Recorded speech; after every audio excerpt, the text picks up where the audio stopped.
location in the Quran is Madian.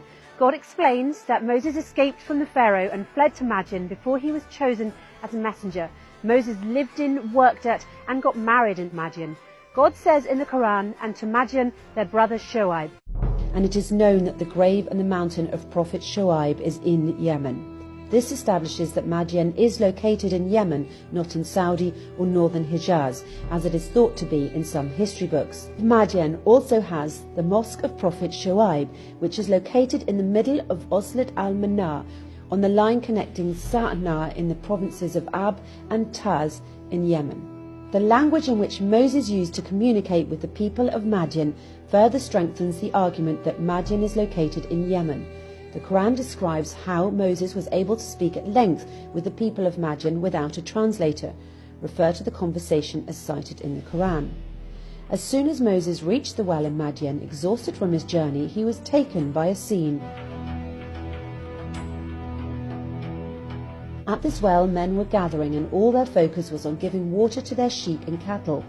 Two girls were standing modestly on the side, unable to compete with the men to get water for their sheep. He asked them, as narrated in the Quran, "What's wrong?" In other words, why are you not getting water for your sheep? They replied, "We cannot do so until the men leave, as our father is an old man." In other words, they could not go and fight with the men, so they were waiting. Moses helped them to get water. The Quran says he helped them feeding their cattle and sheep, and then he left to the shadow and said, "O God, I am thankful for all your blessings to me." Then one of the two girls came back to him and asked him to meet her father in order to thank him. As narrated in the Quran, one of them came walking modestly and said, "Our father is inviting you in order to reward you for what you've done." Moses went to meet the girl's father, and he told him the story of his escape from Pharaoh. As he came to the old man, he told him the story. So the old man replied, "Do not worry, you are saved from an oppressive people." The old man asked him to marry one of his daughters and to work with him in farming. "I want you to marry one of my daughters," to the end of the verse. This dialogue shows that the people in northern Sudan, or to be precise in the southern part of Misr before the 1899 borders, the place that Moses used to live in under the rule of the Pharaoh, and the people in Madian, the place that Moses escaped to, spoke the same language. The language they spoke is the southern Arabian language that is known to linguists as the Himyarian language. This southern Arabian language was both the language of Yemen and Abyssinia, and is also referred to as the Ge'ez language. If anything, this explains why Moses fled from northern Sudan to Madian or Yemen, a place which shared a common language. It's important to understand here that the Arabian language can be classified into the southern Arabian language and the northern Arabian language. The southern Arabian language, or the Himyarian language, which belongs to the south, the southern part of Misr like the northern Sudan and Abyssinian highlands, the southern part Arabian peninsula like Yemen, while the northern Arabian language, al-Fusa as the linguists call it, belongs to the northern part of the Arabian Peninsula, which is currently known as Saudi Arabia. Both languages share similar origins, and people speaking either language could perfectly understand one another. Now we agree that Moses was born and raised at the southern part of Misr and spoke the language of its people, the same language the Pharaoh and Israelites spoke. The Quran says, "And we never sent a messenger except by the tongue of his people, so he can illustrate to them the right, so God can guide whom he wants. He is the most wise." If we dig deeper into the origins of the Israelites in Misr, we ought to read the story of Joseph, the son of the prophet Jacob and the father of the Israelites. We all know that Joseph was thrown in the well by his brothers and was brought into Misr as a slave. It is clearly stated in the Quran that the man who bought him from Misr paid in the dirham, the currency used by the people in this part of Misr.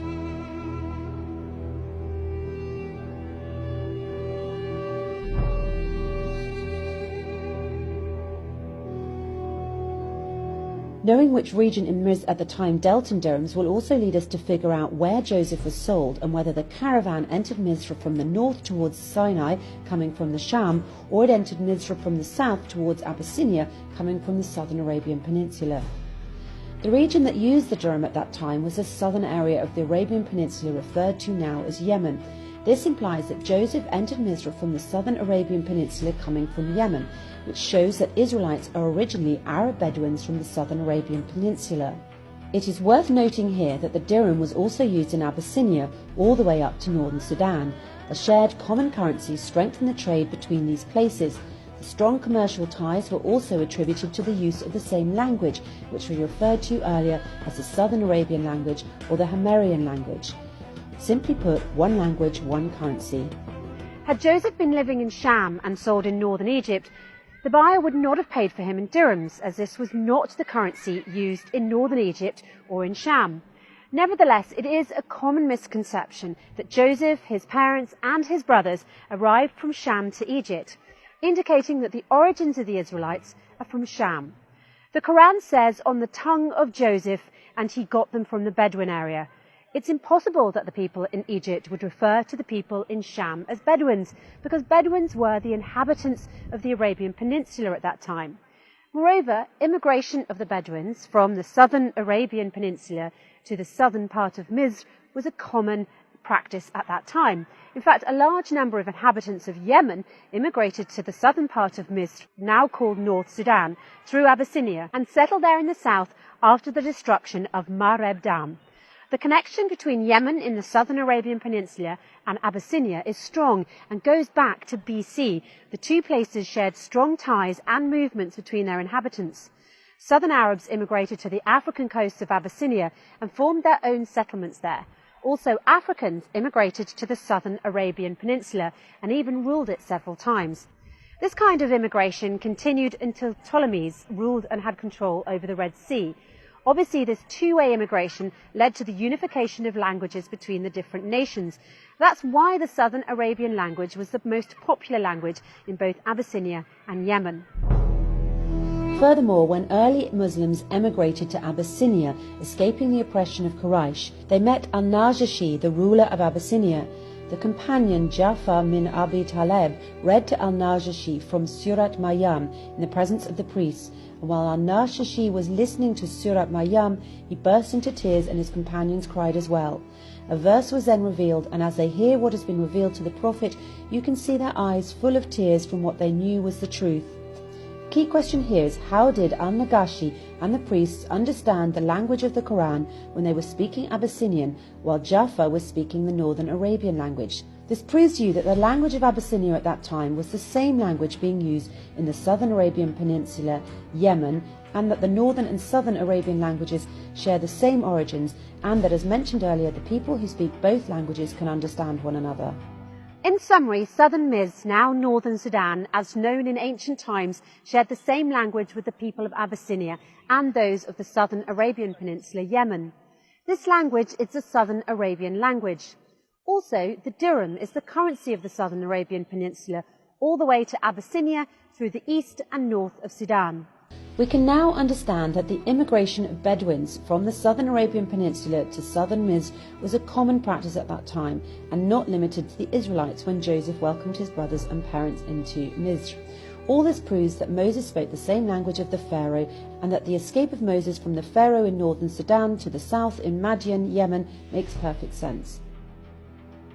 To take this one step further, based on the previous premise, mainly that Abyssinia, Yemen and northern Sudan shared the same language, as well as scientific proof that the first Homo sapien was discovered inside this triangle, specifically in Abyssinia, where the first civilization in the world was located, it shows that the first language humans used was this Southern Arabian language. In a nutshell, the Southern Arabian language is the oldest and first language for humans to know, and it is the origin of all other languages. The Southern Arabian language, or the Himyarian language, continued to spread from Yemen and Abyssinia through immigration to eastern and northern Sudan. And the Ge'ez language, or the Old Southern Arabian language, evolved after this into three sub-languages: the Amharic language, Ethiopian, and the Tigrinya, Eritrea, and Takrate, eastern and northern Sudan. All these languages have significant commonalities and are written using the same alphabet.